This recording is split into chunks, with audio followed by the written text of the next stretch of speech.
여러분 안녕하십니까? 에베소서 강좌 제12강이 되겠습니다. 이번 주제는 옛것을 버리고 새 사람으로입니다. 본문은 에베소서 4장 17절에서 24절까지입니다. 먼저 본문 말씀을 낭독하도록 하겠습니다. 그러므로 나는 주님 안에서 간곡히 권고합니다. 이제부터 여러분은 이방 사람들이 허망한 생각으로 살아가는 것과 같이 살아가지 마십시오.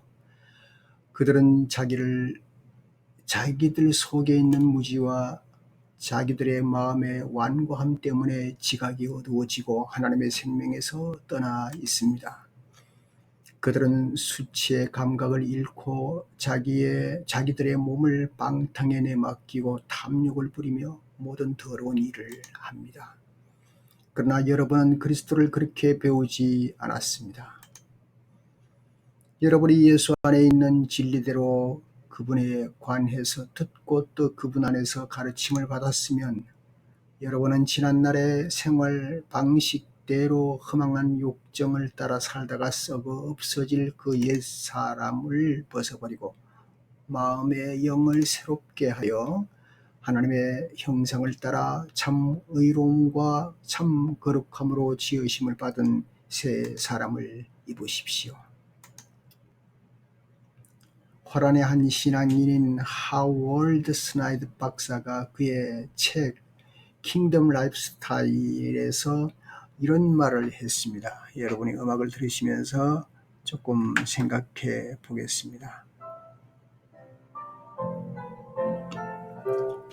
우리는 우리의 고질화된 생활 방식과 가치관 등을 고수한다는 미명하에 하나님의 말씀과 하나님 나라에 관한 메시지를 무효화시키고 있다.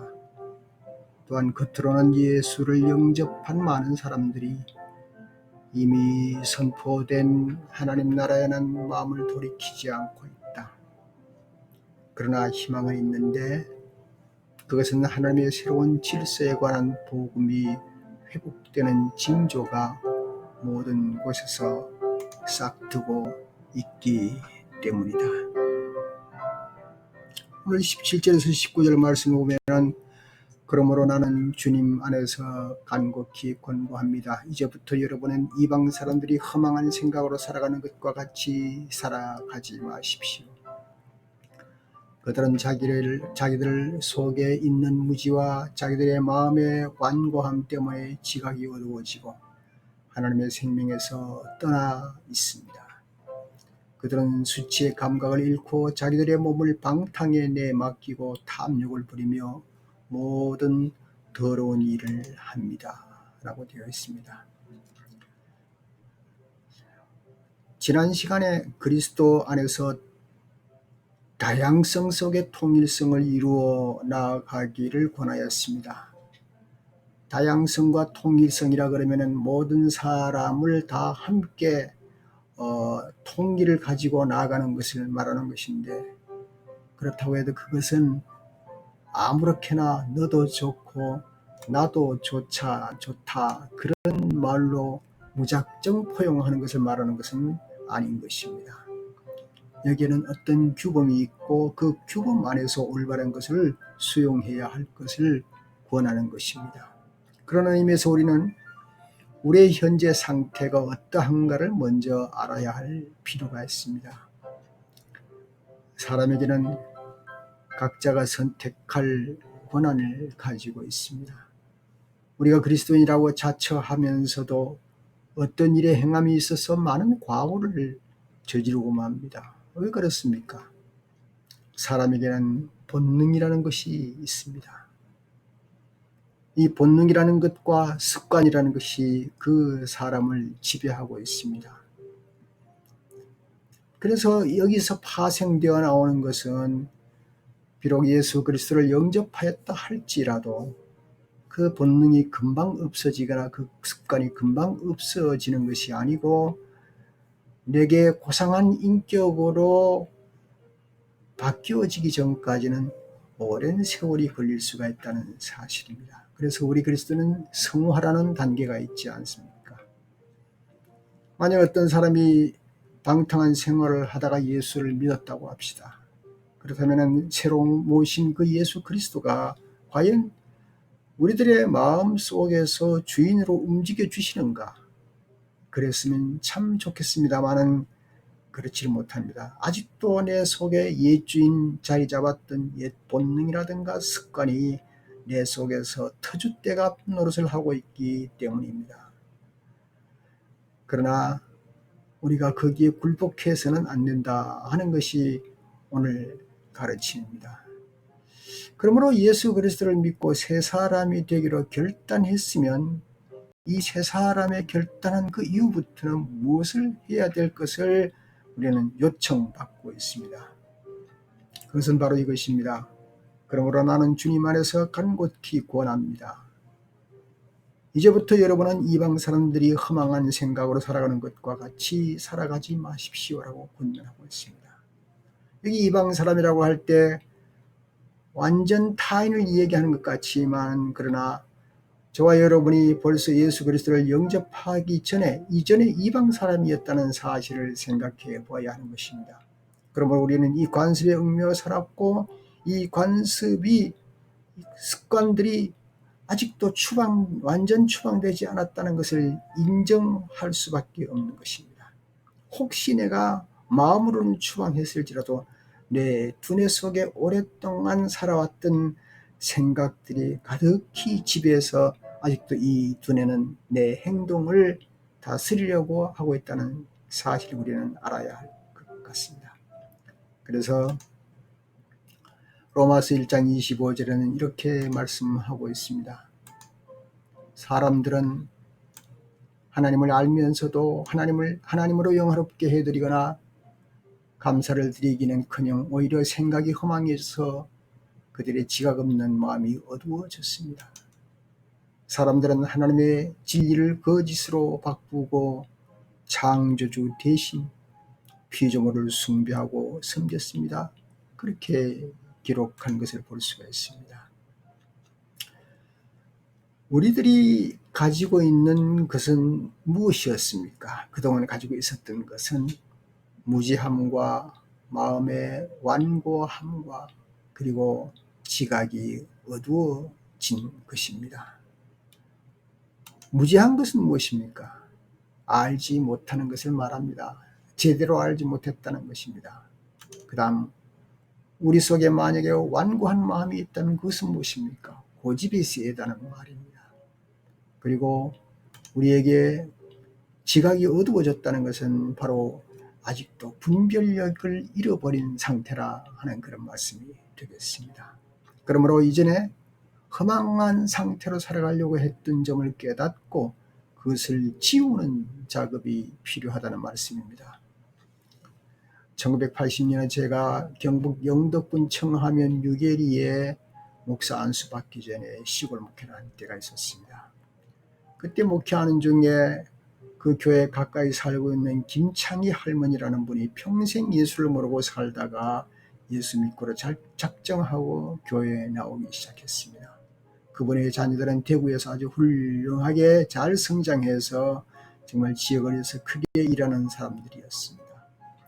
그 할머니가 예수를 믿고 나서 저를 한번 오라고 합니다. 그래서 신방 갔더니 바로 신주 딴지를 가르쳐 주면서 이것을 내가 버려야 하는데 어떻게 해야 할지 모른다고 염려가 된다고 말을 합니다. 그래서 제가 그 신주 딴지를 제가 없어도 되겠느냐 그러니까 된다고. 그래서 그때 당시에 목사 안수 받기 전인데 전도사님이 알아서 하시라고 그래서 신주 딴지를 계단을 딛고 올라가서 안방 위에 가장 가운데 있는 그 신주 딴지를 끄집어내 보니까 쌀이 들었습니다. 쌀이 들은 단지를 그냥 섬기고 있었습니다. 그것을 바깥으로 휙 내던지니까 단지가 끼어지고 쌀이 쏟아져 나왔습니다. 그래서 그것을 제거하고 나니까 아주 편안하게 예수 믿을 수 있다고 고백을 했습니다. 그렇습니다. 우리들의 삶 속에 아직도 버리지 못하는 것, 깨트리지 못하는 것들이 있습니다. 그것들이 아직도 있는 동안에는 무엇입니까? 19절에 이렇게 말씀했습니다. 수치의 감각을 잃고 몸을 방탕인에 맡기고 탐욕을 부리며 모든 더러운 일을 합니다. 수치의 감각을 잃습니다. 내가 창피한 걸 모르는 것입니다. 몸을 방탕에 맡긴다 그랬습니다. 탐욕을 부리는 겁니다. 그리고 더러운 일들을 마음껏 하고 살아가는 것이, 그것이 바로 이전의 삶이라고 말하는 것입니다.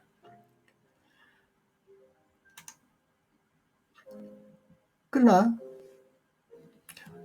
20절 이후부터는 이제 19절까지는 이전의 삶을 말하는 것이지만 20절 이후부터는 이제 이후의 삶을 다시 권면하고 있습니다.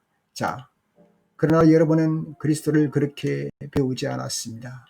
여러분이 예수 안에 있는 진리대로 그분에 관해서 듣고 또 그분 안에서 가르침을 받았으면 여러분은 지난날의 생활 방식대로 허망한 욕정을 따라 살다가 썩어질 없어질 그 옛 사람을 벗어버리고 마음의 영을 새롭게 하여 하나님의 형상을 따라 참 의로움과 참 거룩함으로 지으심을 받은 새 사람을 입으십시오 라고 말씀하고 있습니다.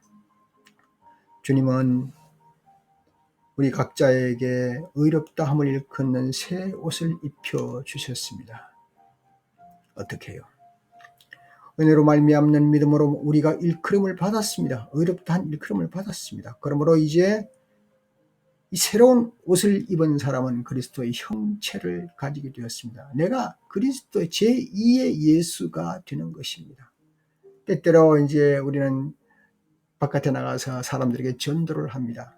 그러나 예수 믿으세요라고 전도로 입으로 말하기 전에 우리 속 사람이 어떤 형체를 가지고 있어야 되는 것입니다. 그것은 바로 그리스도를 받아들였으니 그분의 뜻대로 살아가는 삶의 형태가 내 속에서 나올 때에 사실은 여기에 뿌리를 받고 세움을 입어서 가르침을 받는 대로, 여기 골로새 2장 6절 말씀대로 그러므로 여러분이 그리스도 예수를 주로 주님으로 받아들였으니 그분 안에서 살아가십시오. 여러분은 그분 안에 뿌리를 받고 세우심을 입어서 가르침을 받은 대로 믿음을 굳게 하여 감사의 마음이 넘치게 하십시오. 이렇게 살아야만 바로 우리는 그리스도인이라고 말을 할 수가 있게 된 것이요. 그리스도에게 배웠다는 것은 진리를 배웠다는 뜻입니다. 이것은 22절의 말씀과 반대되는 말씀입니다. 22절에는 무슨 말씀이 있습니까? 지난날의 생활 방식이 있고 허망한 욕정이 있고 옛 사람이 있습니다. 여러분은 지난날의 생활 방식대로 허망한 욕정을 따라 살다가 썩어질 없을 그 옛 사람을 벗어버리라 했습니다. 예. 그리스도에게 배웠다는 것은 무엇입니까? 진리를 배웠다는 것입니다. 이것은 22절에 있는 말씀과는 반대되는 것인데 옛날의 생활 방식, 허망한 욕정, 썩어 없어질 그 사람, 이것들을 과감히 등지는 겁니다. 옷이 아깝지만 버려서 쓰레기통에 버려야 하는 것들이었습니다. 예. 어떤 사람은 얘기를 합니다. 그게 얼마나 재밌고 좋았는데요. 그렇습니다. 미련을 두게 되는 겁니다. 달콤함의 그 맛을 잊지 못합니다. 음식물 중에 올게닉이 있고 또 제주품이 있습니다. 여러분, 제주한 햄이나 통조림, 그 식품들 맛은 좋지요. 가끔 저도 과자를 먹습니다만 과자 맛이 얼마나 좋습니까? 밥을 조금 먹고 과자를 많이 먹고 싶어요. 아직도 저리들 들어서. 그런데 결국은 무엇입니까? 그런 것들을 버려야 하는 것이죠. 예, 사랑하는 여러분, 우리가 옛 것을 단숨에 버리기 어려울 수도 있습니다. 단숨에 버려지지 않으면 여러분에게 방법을 하나 제공하겠습니다. 조금씩 버려나가십시오. 단숨에 끊을 수 없으면 조금이라도 끊어나가십시오. 제가 목회할 때 어떤 집사님 한 분이 고백을 하기를, 제가 집사가 되었는데도 담배를 못 끊습니다.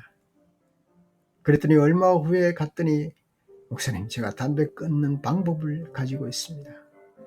담배 한 가치를 주머니에 항상 넣어 다니다가 담배 생각이 나면 코에 한번 쓱 스친다고 합니다. 그래 나는 그 얘기를 듣고 아니 어떻게 담배를 와장창 꺼버려야지 그렇게 코를 담배를 스치면서 냄새를 맡고 지나가면 또 피우고 싶지 않으니까 그렇게 끊는 방법을 하나 터득을 했습니다 하더라고요. 아니 그 사람 나름대로 방법이 있는 거죠.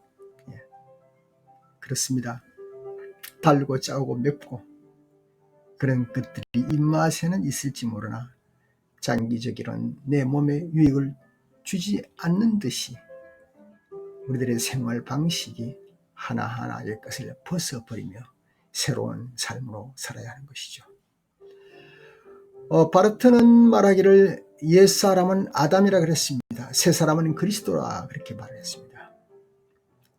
유혹을 그냥 받아들이는 것은 아담의 상태로 되돌아가는 것이고 유혹을 끊고 살아가는 것은 새로운 예수 새 생명의 길로 나아가는 행동이라고 볼 수가 있습니다.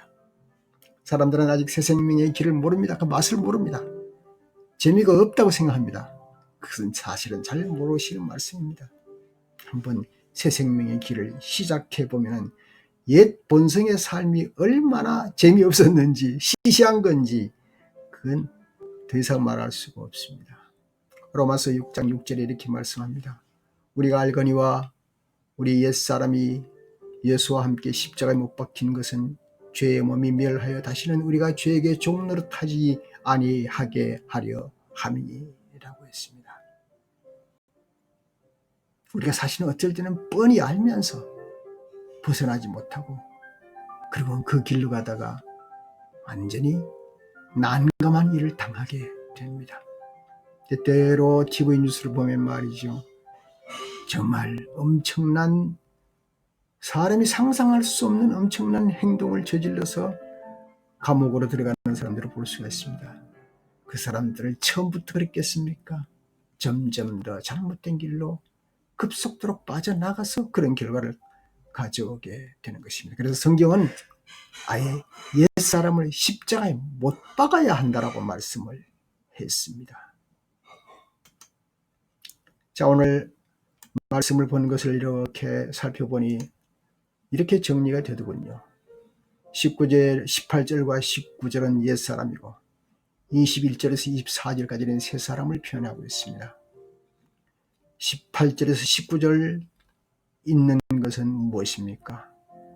무지함이고 마음의 완고함이고 지각이 어두워진다는 것이고 하나님의 생명에서 떠났다는 것이고 수치의 감각을 잃었다는 것이고 몸을 방탕에 맡긴다는 것이고 탐욕을 부리는 것이고 더러운 일을 행하는 것을 말합니다.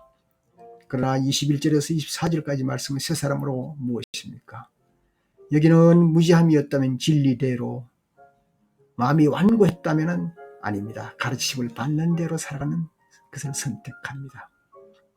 지각이 어두워졌다면 이것은 옛사람을 벗어버리는 것으로 하나님의 생명에서 떠났다면 마음의 영을 새롭게 함으로 수치의 감각을 잃어버렸다면 하나님의 형상을 따름으로 그리고 몸의 방탕을 느꼈다면 의로움으로 지음을 받는 것입니다.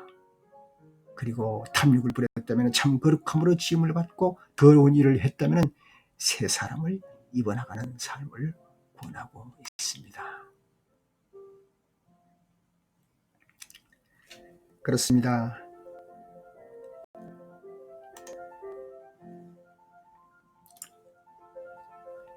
예수 그리스도 안에서 예수 그리스도와 함께 삶을 꾸려 나가는 것입니다.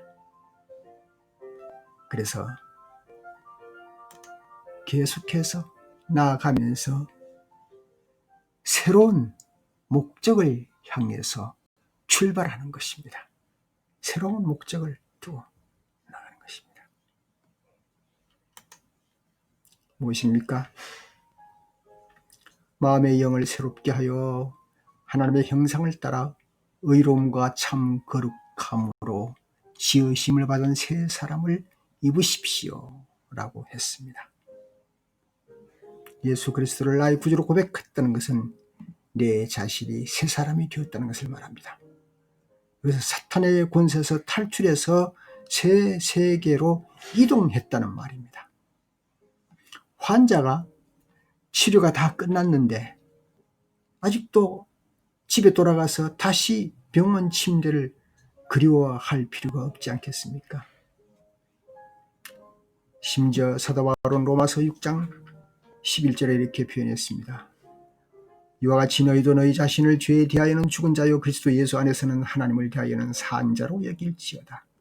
그래서 우리는 우리가 새로 태어났으므로 새로운 것에 대한 희망과 기대를 걸어야 하는 것입니다. 마지막으로 화란의 자유대학교 교수인 밥 아우츠파르트는 이런 얘기를 했습니다. 우리 시대의 우상은 스스로의 목적을 선택하고 다양한 이념의 자신을 내던짐으로 무의식 중에 사단의 세력을 경배하고 있다. 그리하여 하나님보다 자신의 제국을 건설하고 있을지 모른다. 예수님을 따르는 것과 우상을 숭배하고 있는 것과의 사이에는 엄청난 긴장이 있기에 우리는 우리의 이상을 펼치고 살 것인지 아니면 예수님을 따르며 새로운 죽음에 의존할 것일지를 선택해야 한다라고 말했습니다. 마음의 영을 새롭게 하여 하나님의 형상을 따라 의로움과 참 거룩함으로 지으심을 받은 새 사람을 입으십시오. 감사합니다.